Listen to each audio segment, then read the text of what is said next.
திமுக சட்டத்துறையின் 3வது மாநில மாநாடு ஜனவரி 18 காலை 7 மணி முதல். அனைவரும் வருக.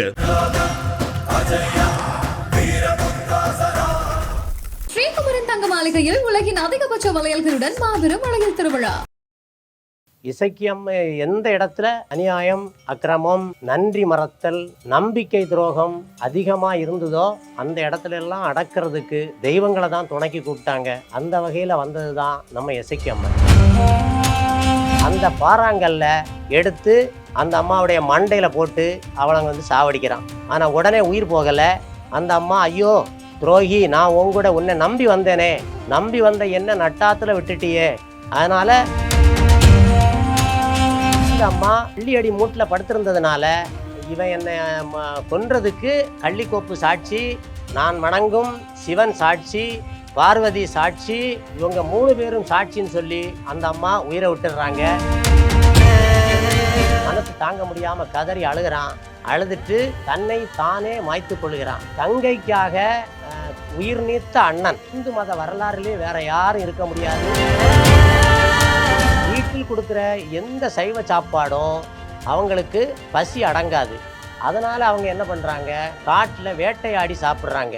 குழந்தைகளை பார்க்கும்போது அந்த குழந்தையினுடைய வாயில் மாமிசமும் இரத்தமும் இருப்பதை பார்த்து அதிர்ச்சி அடைகிறாள். முதலில் அதை நம்ப மறுத்த மன்னர் பிறகு அதை உண்மையை தெரிந்து கொண்டு இந்த 2 குழந்தைகளையும் காட்டில் கொண்டு விடச் சொல்லுகிறார்கள். அவன் தென்பகுதிக்கு செல்லக்கூடாது, எந்த பெண்களிடமும் பேசி பழகக்கூடாது, அது அவனுக்கு உயிருக்கு கேடாக வந்து முடியும் என்று இந்த செட்டியார் மனைவியிடம் சொல்ல, செட்டியார் மனைவி தன்னுடைய மகனிடம் இந்த உபதேசங்களை சொல்லியே வளர்க்கிறார். நீலி அங்கு சென்ற நீலி என்ன சொல்கிறாள், அம்மா எவ்வளவு நேரம்தான் நீங்க அழுது ஒப்பாரி வைப்பீங்க, அப்ப இந்த பாலை சாப்பிடுங்கள் என்று பாலை கொடுக்க அதை வாங்கி சாப்பிட்ட அத்தனை பேரும் மொத்தமாக இறந்து விடுகிறார்கள். வேப்ப மரத்தை வெட்டி அண்ணனை பலியாக்கிய மொத்த குடும்பம், அதில் ஒருவர் கூட மிஞ்சவில்லை. அவ்வளவு பேரையும் பழி வாங்கிய நீலி ஆத்திரம் அடங்காமல் அங்கிருந்து ஆவேசமாக செல்லும் பொழுது ஔவையார் அம்மா அவர்களை சந்திக்கிறார். அன்பு வணக்கங்கள். கிராமப்புற தெய்வங்களை தேடி பயணிக்கக்கூடிய நம்முடைய பயணம் இசக்கியம்மனை நோக்கி இருக்கு. திருநெல்வேலி, தூத்துக்குடி, கன்னியாகுமரி மாவட்டங்களில் ஒரு நாட்டார்குல வழிபாடாக, ஒரு கிராமப்புற தெய்வமாக இசக்கியம்மனை வழிபடுறாங்க. கையில் குழந்தையோடு கருணைமிகு வடிவமாக இருக்கக்கூடிய இசக்கிக்கு ஊரையே எரிச்ச நீலி அப்படிங்கிற ஒரு பட்டமும் உண்டு. உக்கிரமும் கருணையும் சேர்ந்த அந்த தேவியுடைய வரலாறு என்ன, அந்த அம்மனை ஏன் மக்கள் வழிபடுறாங்க, அந்த அம்மா நமக்கெல்லாம் சொல்லக்கூடிய வாழ்க்கை செய்தி என்ன அப்படிங்கிறதெல்லாம் இந்த காணொலியில் தெரிஞ்சுக்க போகிறோம். இசக்கியம்மன் யார்? தென்னாடுடைய சிவனே போற்றி, எந்நாட்டவர்க்கும் இறைவா போற்றி, கால பைரவமே சுவாசம். பழைய காலங்களில் கிராமத்தில் தப்புகள் தவறுகள் நிறைய நடந்தப்போ அதையெல்லாம் தடுக்கிறதுக்கு தெய்வங்களை வச்சு தான் முயற்சி பண்ணாங்க. அந்த வகையில் நம்ம தெற்கு தமிழ்நாட்டில், அதுவும் கன்னியாகுமரி, திருநெல்வேலி, தூத்துக்குடி மாவட்டங்களில் இசக்கியம்மன், சுடலைமாட சுவாமி, இவங்கள்லாம் ரொம்ப பிரசித்தி பெற்ற தெய்வங்களாக இருந்தாங்க. இசக்கியம்மன் எந்த இடத்துல அநியாயம், அக்கிரமம், நன்றி மறத்தல், நம்பிக்கை துரோகம் இதெல்லாம் அதிகமாக இருந்ததோ அந்த இடத்துல எல்லாம் அடக்கிறதுக்கு தெய்வங்களை தான் துணைக்கி கூப்பிட்டாங்க. அந்த வகையில் வந்தது தான் நம்ம இசக்கியம்மன். அம்மையப்பர் கோவிலில் நடனமாடக்கூடிய சிவகாமி அம்மா அப்படின்றவங்களுக்கு பிறந்த 2 பிள்ளைகள். ஒன்று திருகண்ட நட்டுவன், இன்னொருவர் லக்ஷ்மி. இந்த அதே கோயிலில் பூசாரியாக இருக்கக்கூடியவர் வேலவன். அந்த அந்த லக்ஷ்மிக்கும் அந்த வேலவனுக்கும் காதல் வருது. அவங்க நல்ல அன்போடு பழகிட்டு வராங்க. அவர் செல்வங்களை கொடுத்து அந்த அம்மாவை தன்வசப்படுத்தி, தாயாரையும் தன்வசப்படுத்தி அந்த குடும்பத்தில் ஐக்கியமாக இருக்கார். நாளடைவில் இவர்கிட்ட கொடுக்கறதுக்கு பணம் இல்லை, பொருள் இல்லை. அப்போது ஒன்றும் இல்லாத நேரத்தில் இவர் அந்த லக்ஷ்மியை தேடி அவங்க வீட்டுக்கு போகிறாரு. அந்த தாயார் பணம் இல்லாதவனுக்கு இங்கே இடம் இல்லை அப்படின்னு சொல்லி அந்த வேலவனை திருப்பி அனுப்பி விடுறாங்க. இதை கேள்விப்பட்ட லக்ஷ்மி வேலவனை தேடி காட்டுக்கு போகிறாங்க. காட்டில் வேலவனை சந்திக்கிறாங்க. வேலவனை சந்தித்து நான் வந்து நீங்கள் எங்கள் வீட்டுக்கு வரும்போது எங்கள் அம்மா உங்ககிட்ட நடந்த விதத்தை நான் ரொம்ப வருத்தப்படுறேன். அதனால் நீங்கள் வாங்க, வருத்தப்படாதீங்க, வாங்க, நாம் எங்கள் அம்மா வேண்டாம், நான் உங்களோட வந்துடுறேன், நாம் திருமணம் செய்து நல்லபடியாக வாழலாம்னு சொல்கிறாங்க. அதை இவர் வந்து ஒத்துக்கலை. ஆனால் இன்னைக்கு பணம் இருக்கும்போது நம்மளை சேர்த்து வச்சுக்கிட்டவங்க நம்மக்கிட்ட செல்வம் இல்லாதப்போ நீ கூட நம்மளை நாளைக்கு உதாசீனப்படுத்துவியா மாட்டியான்றது எனக்கு எப்படி தெரியும், அதனால் உன்னை நம்பி நான் இனிமேல் வரமாட்டேன் அப்படின்னு சொல்ல, இந்த அம்மா இல்லை, நான் வந்து உங்களுக்கு விசுவாசமாக இருப்பேன், அதனால் நீங்கள் என்னை நம்புங்க அப்படின்னு சொல்லி கெஞ்சுக்கிறாங்க. அந்த கெஞ்சக்கூடிய சூழ்நிலையிலையும் அவன் வந்து ஒத்துக்கலை. அதுக்கப்புறம் இந்த அம்மா அதுக்கு முந்தின நாள் நடனம் ஆடிக்கிட்டு வந்ததுனால களைப்பில் எனக்கு தூக்கம் வருது, நான் கொஞ்ச நேரம் தூங்குறேன் அப்படின்னும்போது அந்த வேலவனுடைய மடியிலே தூங்குறாங்க. அந்த வேலவன் அந்த நேரத்தில் யோசிக்கிறான், நம்ம வந்து இவளை நம்பி இனிமேல் பின்னாடி போகக்கூடாது, நாம் கொடுத்த பொண்ணு பொருள் நகை நட்டெல்லாம் இந்த அம்மா அணிஞ்சிருக்காங்க, இதை வந்து நம்ம தன்னுடைய கைவசப்படுத்தணும் அப்படின்னு சொல்லி யோசிக்கிறான். யோசிக்கும்போது அவனுக்கு ஒரு தோணுது, இவளை கொண்டுட்டு நம்ம வந்து இந்த பொன் பொருளெல்லாம் நம்ம வந்து மீட்டு எடுத்துக்கலாம், நாம் போட்ட பொருள் தானே, அதனால் நம்மளே எடுத்துக்கலான்னு அவனுக்கு தோணுது. அதை செயல்படுத்துறதுக்கு திட்டம் போடுறான். அந்த அம்மா தூங்கிட்டு இருக்காங்க. அந்த நேரத்தில் தன்னுடைய பக்கத்திலே மணலை கூட்டி அந்த அம்மா தலையை எடுத்து அதில் படுக்க வச்சு அவங்கள அப்படியே தூங்க வச்சுட்டு யோசிக்கிறான் என்ன செய்யலான்னு. அந்த நேரம் அவனுக்கு ஒரு கல், ஒரு பெரிய பாறாங்கல் தென்படுது. அந்த பாறாங்கல்ல எடுத்து அந்த அம்மாவுடைய மண்டையில் போட்டு அவளை வந்து சாவடிக்கிறான். ஆனால் உடனே உயிர் போகலை. அந்த அம்மா, ஐயோ துரோகி, நான் உங்கூட உன்னை நம்பி வந்தேனே, நம்பி வந்த என்ன நட்டாத்தில் விட்டுட்டியே, அதனால் நீ வந்து செய்த பாவத்துக்கு நான் உன்னை அடுத்த பிறவியிலையாவது நான் உன்னை பழிக்கு பழி வாங்குவேன் அப்படின்னு சொல்லி அந்த அம்மா இறந்து போகிறாங்க. இவன் இறந்ததுக்கு அப்புறம் அவசரமாக அவங்க அணிஞ்சிருந்த நகை நட்டு பொண்ணு பொருள் எல்லாத்தையும் எடுத்து மூட்டை கட்டிக்கிட்டு அந்த இடத்த விட்டு நகர்ந்து போயிடுறான். இந்த அம்மா ஒரு கள்ளி அடி மூட்டில் படுத்திருந்ததுனால இவன் என்னை கொன்றதுக்கு கள்ளிக்கோப்பு சாட்சி, நான் வணங்கும் சிவன் சாட்சி, பார்வதி சாட்சி, இவங்க 3 பேரும் சாட்சின்னு சொல்லி அந்த அம்மா உயிரை விட்டுடுறாங்க. அதுக்கப்புறம் இவன் அந்த நகை நட்டெல்லாம் அவள்கிட்ட அணிஞ்சிருந்த கம்மல் மூக்குத்தி வரைக்கும் கழட்டிட்டு ஒரு மூடை கட்டி எடுத்துக்கிட்டு அந்த இடத்த விட்டு நகர்ந்து போகிறான். அங்கே தங்கையை தேடி அண்ணன் வீட்டில் போய் விசாரிக்கும்போது திருகண்ட நட்டுவன் தங்கையை பற்றி விசாரிக்கிறான் தாயார் கிடத்துல. தாயார் வந்து வேலவனை தேடி போயிட்டாடான்னு சொல்ல, இவன் என் தங்கையை தேடிட்டு போகிறேன்னு சொல்லி அங்கே போகிறான். அங்கே காட்டில் போய் பார்க்கும்போது தங்கை மரணம் அடைஞ்சிருக்கா. அந்த மரணம் அடைஞ்ச தங்கையை பார்த்த உடனே இவன் மனசு தாங்க முடியாமல் கதறி அழுகிறான். அழுதுட்டு தன்னை தானே மாய்த்து கொள்கிறான். ஒரு தங்கைக்காக உயிர் நீத்த அண்ணன் இந்த இந்து மத வரலாறுலே வேற யாரும் இருக்க முடியாது என்று நான் நினைக்கிறேன். ஒரு தங்கை மேலுள்ள பாசம் அப்படி. ஆக அவன் அங்கே தன்னுடைய உயிரை மாய்த்து கொள்கிறான். அங்கே வேலவன் மூடை கட்டிக்கிட்டு போகும்போது அவனுக்கு தண்ணி தாகம் வருகிறது. அந்த தாகத்தை தீர்ப்பதற்காக சுற்றுமுற்றும் பார்க்கும் பொழுது ஒரு கிணறு தென்படுகிறது. அந்த கிணற்றில் தண்ணி எடுத்து குடிக்கலாம் என்று அந்த கிணற்றுக்கு செல்லும் பொழுது அங்கே காலன், தூதன், யமன் ஆகிய 3 பேரும் இவனை சதி பண்ணி இவன் ஒரு கயிறாகவும் ஒரு தோண்டி பட்டையாகவும் அங்கே இவனுக்கு கண்ணில் தெரிகிறாங்க. இவன் அந்த கிணற்றுக்குள்ளே அந்த தண்ணி தோண்டி பட்டையை போட்டு தண்ணி எடுத்து குடிக்கும்போது அந்த கருநாகம் தீண்டி இவன் அதே இடத்தில் மாய்ந்து போகிறான். பல கனவுகளோடு சென்றவன் அவனும் இறக்கிறான்.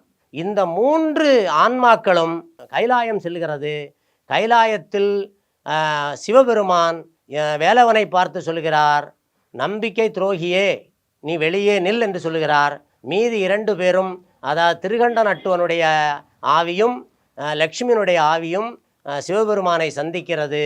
சிவபெருமான் அவங்களிடம் உங்களுக்கு என்ன வேண்டும் என்று கேட்க, என்னுடைய அண்ணன் மறுபடி பிறந்து வர வேண்டும் என்று அந்த அம்மா கேட்கிறாள். என்னை நம்பியிருந்த, என்னை பழி தீர்த்த, கொன்ற பாவியான வேலவனை நான் அடுத்த பிறவியில் பிறந்து அவனை நான் கொல்ல வேண்டும், அதற்கு நீங்கள் எனக்கு வரம் தர வேண்டும் என்று கேட்க சிவபெருமான் அப்படியே ஆகட்டும் என்று வரத்தை கொடுக்கிறார்.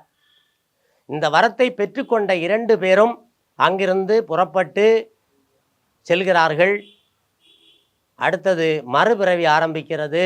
மறுபிறவியில் திருகண்ட நட்டுவனும் லக்ஷ்மியும் நீலனும் நீலியுமாக சோழ மன்னனுக்கு பிள்ளையாக பிறக்கிறார்கள். அவர்கள் 2 பேருமே அசைவ பிரியர்களாக இருக்கிறாங்க. வீட்டில் கொடுக்குற எந்த சைவ சாப்பாடும் அவங்களுக்கு பசி அடங்காது. அதனால் அவங்க என்ன பண்ணுறாங்க, காட்டில் வேட்டையாடி சாப்பிட்றாங்க. அந்த வேட்டையாடி சாப்பிட்டுட்டு இரவு படுத்துக்கொள்வதும், மறுநாள் காலையில் ராணி கண் விழித்து குழந்தைகளை பார்க்கும்போது அந்த குழந்தையினுடைய வாயில் மாமிசமும் இரத்தமும் இருப்பதை பார்த்து அதிர்ச்சி அடைகிறாள். இது பல நாட்கள் நடக்கிறது. இது மன்னன் காதுகளுக்கு செல்லுகிறது. மன்னர் முதலில் அதை நம்ப மறுத்த மன்னர் பிறகு அது உண்மையை தெரிந்து கொண்டு இந்த 2 குழந்தைகளையும் காட்டில் கொண்டு விடச் சொல்லுகிறார்கள். வேலையாட்கள் அந்த 2 குழந்தைகளையும் நீலனையும் நீலியையும் காட்டில் கொண்டு போய் விட்டு வருகிறார்கள். இந்த காட்டில் விட்ட நேரம் அங்கு ஒரு வேப்ப மரம் நிற்கிறது. அந்த வேப்ப மரம் எது என்று கேட்டால், நம்முடைய திருகண்ட நட்டுவன் மறுபிறவியாக எனக்கு பிறக்க வேண்டும், எனக்கு அண்ணனாக பிறக்க வேண்டும் என்று தங்கை லக்ஷ்மி கேட்டதனால் சிவபெருமான் அவரை வேப்ப மரமாக பிறவி செய்திருக்கிறார். அந்த வேப்ப மரத்தின் அடியில்தான் இந்த நீலனும் நீலியும் தங்குகிறார்கள், தங்கி வாழ்ந்து வருகிறார்கள். தம்பி நீலன் வேட்டைக்கு செல்லும் பொழுது நீலி வீட்டில் இருப்பதும், நீலி வேட்டைக்கு செல்லும் பொழுது நீலன் மரத்தடியில் இருப்பதும் இப்படி மாறி மாறி நடந்து வருகிறது. ஒரு நாள் இந்த நீலன் என்ன செய்கிறான் என்றால், பக்கத்தில் உள்ள ஐயனார் கோயில் பூசாரியை அடித்து கொலை செய்து சாப்பிட முயற்சி செய்கிறான். இதை அறிந்த ஐயனார் உடனடியாக நீலனை வதம் செய்கிறார். நீலனுடைய கதை அதோடு முடிந்து போகிறது. அந்த நேரம் மறுபக்கம் வேலவன் சோழ நாட்டில் ஒரு செட்டியாருக்கு பிள்ளையாக பிறக்கிறான். அவனுக்கு ஆனந்தன் செட்டி என்று பெயர் வைக்கிறார்கள். ஆனந்தன் செட்டி பிறந்ததும் அவனுடைய ஜாதகத்தை கணித்த ஜோதிடர், அவன் தென்பகுதிக்கு செல்லக்கூடாது, எந்த பெண்களிடமும் அவன் பேசி பழகக்கூடாது என்று ஒரு ஆலோசனை சொல்லுகிறார். அது அவனுக்கு உயிருக்கு கேடாக முடியும் என்று ராணியிடம் சொல்ல, ராணி அதை அந்த செட்டியார் மனைவியிடம் சொல்ல, செட்டியார் மனைவி தன்னுடைய மகனிடம் இந்த உபதேசங்களை சொல்லியே வளர்க்கிறாள். 16-17 வயதான பிறகு செட்டியார் வியாபாரத்திற்காக செல்லுகிறான். ஆனால் தாயின் உத்தரவை மீறி காட்டுக்கு செல்கிறான், தென்பகுதிக்கு செல்கிறான். லக்ஷ்மி வசித்து வருகின்ற அந்த மரத்தடிக்கும் ஆனந்தன் செட்டி செல்கிறார். ஆனந்தன் செட்டியை கண்ட நீலி, இதோ முற்பிறவியில் நம்மை கொன்றவன், நமக்கு நம்பிக்கை துரோகம் செய்து கொன்றவன் வருகிறான், அவனை இப்பொழுது பழிவாங்க வேண்டும் என்று நினைத்து கொண்டிருக்கிறாள். அந்த நேரத்தில் இவள் அந்த ஊரில் கோயில் கட்டுவதற்காக மரம் தேவைப்படுகிறது என்று சொல்லி அங்குள்ள கரையாளர்கள் 58 பேர் அங்கிருந்து புறப்பட்டு திருகண்ட நட்டுவன் வேப்ப மரமாக நிற்கின்ற அந்த மரத்தை வெட்டி கொண்டு சென்று விடுகிறார்கள். இப்பொழுது அண்ணன் பலியாகிவிட்ட காரணத்தால் இந்த தங்கை நீலி அந்த ஊரை பழிவாங்க முயற்சி செய்கிறாள். ஒரே நேரத்தில் 2 சம்பவங்கள் நடக்க இருக்கிறது. ஒன்று, வேப்ப மரத்தை வெட்டிய கரையாளர்களையும் பழிவாங்க வேண்டும், முற்பிறவியில் தன்னை கொன்ற ஆனந்தன் செட்டியையும் பழிவாங்க வேண்டும். இந்த நோக்கத்தோடு அவள் செல்லும் பொழுது இவள் வெற்றிலை பழைய கள்ளியடி மூட்டில் அந்த ஆனந்தன் செட்டியை சந்திக்கிறாள். அந்த கள்ளியை வெட்டி பிள்ளையாக்கி இடுப்பில் வைத்து கொண்டு, ஏ மச்சான் என்று அந்த செட்டியாரை பார்த்து அழைக்கிறாள். செட்டியார் திணறுகிறார், திகைக்கிறார். என்னடா இது, ஒரு பெண் நம்மளை அத்தான் என்று அழைக்கிறாளே, அப்போ இவள் அம்மா சொன்ன ஒருவேளை அந்த பெண்மணியாக இருக்குமோ அப்படின்று மனதில் எண்ணி அங்கிருந்து ஓட்டம் பிடிக்கிறான். அங்கு கரையாளர்கள் கூட்டம் நடந்து கொண்டிருக்கிறது. இவள் அவனை விட்டபாடில்லை. அங்கு ஒரு மண்டபத்தில் அந்த ஊர் கரையாளர்கள் அனைவரும் சேர்ந்து அன்று ஒரு கூட்டம் நடைபெற்று கொண்டிருக்கிறது, ஊர்கூட்டம். அந்த கூட்டம் நடக்கும் பொழுது இவள் அங்கு செல்கிறாள்.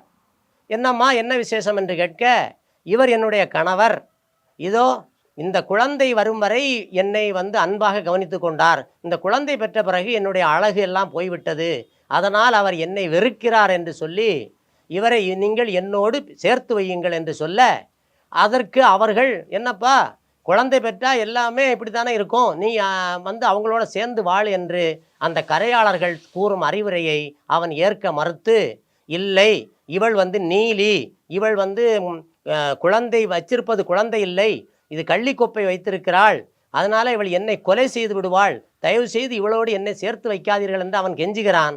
ஆனால் கரையாளர்கள் கேட்கவில்லை. அப்படி என்றால் இந்த குழந்தையை வைத்து சோதிக்கலாம் என்று சொல்லி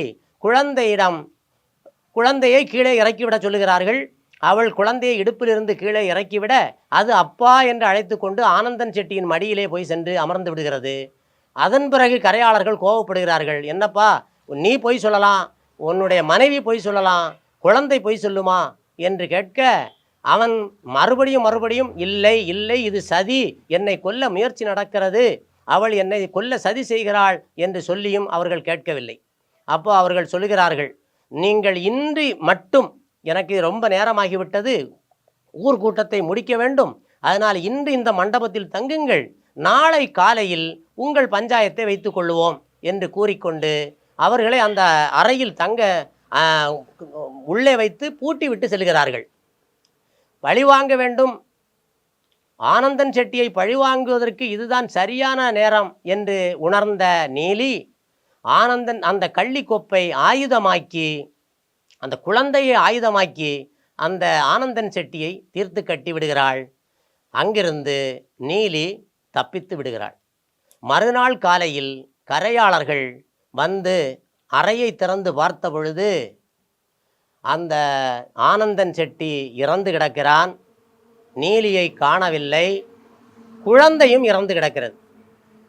அப்போ அந்த குழந்தையை, அந்த கள்ளிக்கொப்பை ஆயுதமாக்கி இவனை கொன்ற அந்த நீலி போகும்போது அந்த குழந்தையையும் மிதித்து கொன்றுவிட்டு செல்கிறாள். அது குழந்தையாகவே கிடக்கிறது.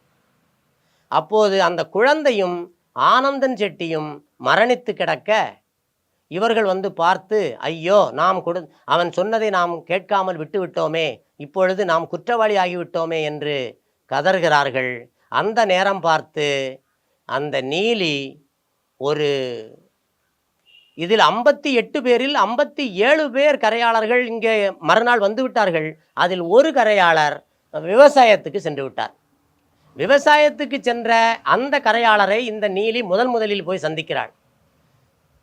என்ன, அவருடைய மகள் வேஷம் போட்டு போகிறாள்.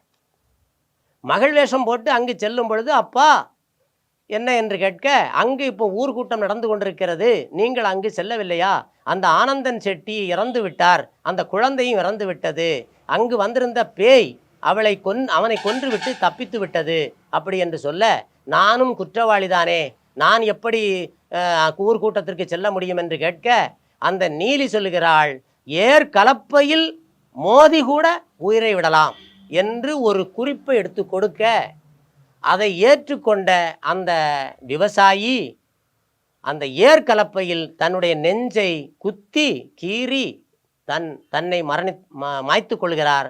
அதன் பிறகு இந்த அம்மா, நீலி அம்மா என்ன பண்ணுறாங்க, ஒரு பால்காரி வேஷம் கட்டி அந்த ஊர்கூட்டத்துக்கு போகிறாங்க. அங்கே 57 பேர் இறந்து கிடக்கிறாங்க. அந்த 57 பேருடைய குடும்பமும் கதறிக்கொண்டிருக்கிறது. அப்போ இந்த நீலி, அங்கு சென்ற நீலி என்ன சொல்கிறாள், அம்மா, எவ்வளோ நேரம்தான் நீங்கள் அழுது ஒப்பாரி வைப்பீங்க, ஒரு பச்சை தண்ணி கூட குடிக்காமல் நீங்கள் அழுதுகிட்டு இருக்கீங்களே, அப்போ இந்த பாலை சாப்பிடுங்கள் என்று ஒரு பாலை கொடுக்க, அதை வாங்கி சாப்பிட்ட அத்தனை பேரும் மொத்தமாக இறந்து விடுகிறார்கள். வேப்ப மரத்தை வெட்டி அண்ணனை பலியாக்கிய மொத்த குடும்பமும், அதில் ஒருவர் கூட மிஞ்சவில்லை. அவ்வளவு பேரையும் பழி வாங்கிய நீலி ஆத்திரம் அடங்காமல் அங்கிருந்து ஆவேசமாக செல்லும் பொழுது ஔவையார் அம்மா அவர்களை சந்திக்கிறார்கள். ஔவையார் அம்மாவுக்கு என்ன பழக்கம் என்றால், சேர சோழ பாண்டியர்களுக்கு கூட அடிக்கடி பிரச்சனைகள் வரும். அந்த பிரச்சனைகளை தீர்த்து வைப்பதற்காக 3 மன்னர்கள் அமர்ந்து பேசுவதற்காக ஒரு பந்தல் போடுகிறார்கள். அந்த பந்தல் தான் இன்றும் முப்பந்தல் என்று அழைக்கப்படுகிறது. அந்த முப்பந்தல் ஓரத்திலே அமர்ந்து இந்த அம்மாவை சமாதானப்படுத்தி ஆறுதல் கூறி அவளுடைய ஆவேசத்தை தணித்து பழவூருக்கு அனுப்புகிறார்கள். இந்த அம்மா பழவூரில் சென்று அமர்ந்ததாகவும் ஒரு வரலாறு கூறுகிறது. அவர்களே முப்பந்தல் இசக்கியாக மாறி அங்கேயே அமர்ந்து மக்களுக்கு அருள்பாலிப்பதாகவும் ஒரு வரலாறு கூறுகிறது. இதில் எதை நம்புவது எதை விடுவது என்று எங்களுக்கு தெரியவில்லை. தெய்வம் நிச்சயமாக பாதிக்கப்பட்ட மக்களுக்கு உறுதுணையாக இருக்கும். யார் பழி வாங்க நினைத்தாலும் அதற்கு துணை போகாது. முக்கியமாக நம்பிக்கை துரோகியை எந்த காலத்திலும் வாழ விடாது என்று நம்புபவர்கள் இந்த அம்மாவை இறுக பற்றி வழிபட்டு வருகிறார்கள். அது மட்டுமில்லாமல் குழந்தை பாக்கியம் இல்லாதவர்கள், நோய் பிணியால் பாதிக்கப்படுபவர்கள், பஞ்சத்தில் அடிபட்டவர்கள், படித்து வேலைவாய்ப்பை கிடைக்காமல் திணறுபவர்கள், அவ்வளவு பேரும் யாருடைய வாழ்விலெல்லாம் கஷ்டங்கள் இருக்கிறதோ அவ்வளவு பேரும் இந்த அம்மாவை சென்று வணங்கி தொழுது ஆசீர்வாதம் பெற்று நல்லபடியாக வாழ்ந்து கொண்டிருக்கிறார்கள். அந்த அம்மாவின் காலடியில் இருந்து மண்ணை எடுத்துதான் நாங்களும் கோவில் கட்டியிருக்கிறோம். இது மூதாதையர்கள் செய்த கோயில். எங்களுக்கு அறிந்த தகவலை சொல்லுகிறோம். நாங்கள் கண்கொண்டு பார்த்ததில்லை.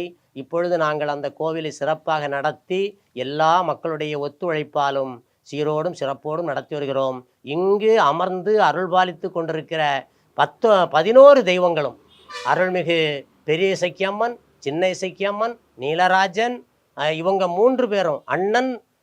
அந்த பெரிய இசக்கியம்மன் சின்ன இசக்கியம்மன் என்று சொல்வது அம்மாவுடைய முற்புறவி பிற்புறவி, அது ஒன்று தான். இசக்கியம்மனும் அவருக்காகவே தன் உயிரை நீத்த அண்ணனான நீலராஜன் அவர்களுக்கும் இங்கே நாங்கள் படையல் போட்டு சிறப்பாக வழிபாடு செய்து வருகிறோம்.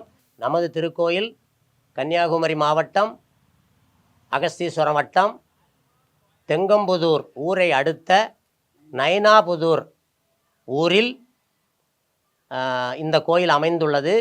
அந்த கோவிலில் நாங்கள் 11 தெய்வங்களை நிர்மாணித்து வழிபாடு செய்து வருகிறோம். அந்த சாஸ்தா, சப்பானி மாடன், காலசுவாமி, கழுமாடன், சுடலை மாடன், பேச்சியம்மன், புள்ளிசட்டிக்காரியம்மன், பத்திரகாளியம்மன், இப்படி 8 தெய்வங்களும் நீலராஜன், அப்புறம் சின்ன இசக்கியம்மன், பெரிய இசக்கியம்மன் என்று முற்பிறவி பிற்பிறவி அக்கா தங்கையை நாங்கள் மொத்தம் 11 தெய்வங்களை இங்கு வைத்து வழிபாடு செய்து பலனை அனுபவித்து கொண்டிருக்கிறோம். இங்கு வரக்கூடிய மக்கள் அனைவரும் தன்னுடைய சொந்த வீட்டில் வணங்கி செல்வது போல் வணங்கி செல்கிறார்கள். பிரதிபலன்களை அனுபவித்து கொண்டிருக்கிறார்கள். அதனால் இந்த கோவில் ஊர் உலகம் போற்ற நீடூழி காலம் எங்கள் அனைத்து மக்களுக்கும் பயன்படத்தக்க வகையில் இந்த தெய்வங்கள் அருள்பாலிக்க வேண்டும். அதனை அனைத்து மக்களும் ஏற்றுக்கொண்டு வழிபாடு செய்து பலன்களை அனுபவிக்க வேண்டும் என்று ஆண்டவனை வேண்டுகிறேன். வணக்கம் எல்லாருக்கும். நான் அந்த கோயில் பூசாரியாக பணியாற்றி கொண்டிருக்கிறேன். கோவில் இப்போதான் கோவில் கட்டணும். அப்பவும் ஃபவுண்டேஷன் தோண்டி போட்டோம். அந்த கோயில் வேலைகள் நான் எடுத்து செய்தேன். அப்பவும் ஃபவுண்டேஷன் தோண்டி போட்டு தர காங்கிரட்டு போட்டுட்டு வீட்டில் போய் படுத்திருந்தோம். அப்போ 2 சகோதரிகள் எனக்கு இந்த சைட்லேயும் என் தங்கச்சிக்கு இந்த சைட்லேயும் அப்படின்னு கனவுல சொன்னாங்க. எனக்கு இந்த சைடில் ரூமு கட்டணும், என் தங்கச்சிக்கு இந்த சைட்லன்னாங்க. நாங்கள் என்ன பிளான் பண்ணோம்னா, ஒரு கோபுரம் 2 வாசல் அப்படி பிளான் பண்ணோம். அப்புறம் என் கனவுல சொன்னோன்னே நான் நிர்வாக குழுவிட்ட போய் சொன்னேன். சொன்னதுக்கு பிரசன்னம் பார்க்க போனோம். போன இடத்துலையும் அதே மாதிரி தான் வேலை செய்யணும் அப்படின்னு சொன்னாங்க. அப்போ யார் ரூபா தருவா அப்படின்னு நிர்வாக குழு பிரசன்னத்தில் கேட்காங்க. எல்லாம் நான் உங்கள் கூட நிற்பேன் அப்படின்னு அம்மாள் சொன்னாங்க. அதே மாதிரி இது வர எல்லா கீழேருந்து மேலே வர நல்லபடியாக எல்லோருக்கும் ஒத்துழைப்போடி கோயில் கட்டி கும்பாபிஷேகம் பண்ணி சிறப்பாக கொடையும் நடத்தினோம். அதில் இன்னொரு அனுபவம் என்னென்னா, நான் பூசை வச்சுட்டு இருக்கச்சில எனது மனைவி கர்ப்பமாக இருந்தாங்க. ஒரு பிரசவத்தில் 2 ஆண் குழந்தைகள் பிறந்தது. அதில் ஒரு பிள்ளை ஊனமற்ற பிள்ளையாக இருந்து கால் நடக்காது. நானும் பணிவிடையில் செய்துட்டு இருந்தேன். அதுக்கப்புறம் பிள்ளை இப்படி இருந்தோன்னா நான் மனச்சங்கடத்தில் வெளியில் வந்தேன். வேற ஆள் பூசை வச்சாங்க. அதுக்கு பிறகு இப்போ கோயில் கட்டின பிறகு நான் இப்போ திருப்பி நான் பூசாரியாக வந்தேன். இதில் என்ன ஆச்சரியம்னா, நடக்க முடியாமல் இருந்த பிள்ளைய இந்த அம்மாள் தான் நடக்க வைத்தான். இப்போ 1 வருடம் தான் ஆயிடுச்சு. அதனால் அப்படிப்பட்ட சக்தி உள்ள அம்மா இந்த அம்மா. திமுக சட்டத்துறையின் 3வது மாநில மாநாடு ஜனவரி 18 காலை 7 மணி முதல். அனைவரும் வருக. ஸ்ரீகுமரன் தங்க மாளிகையில் உலகின் அதிகபட்ச வளையல்களுடன் மாபெரும் வளையல் திருவிழா.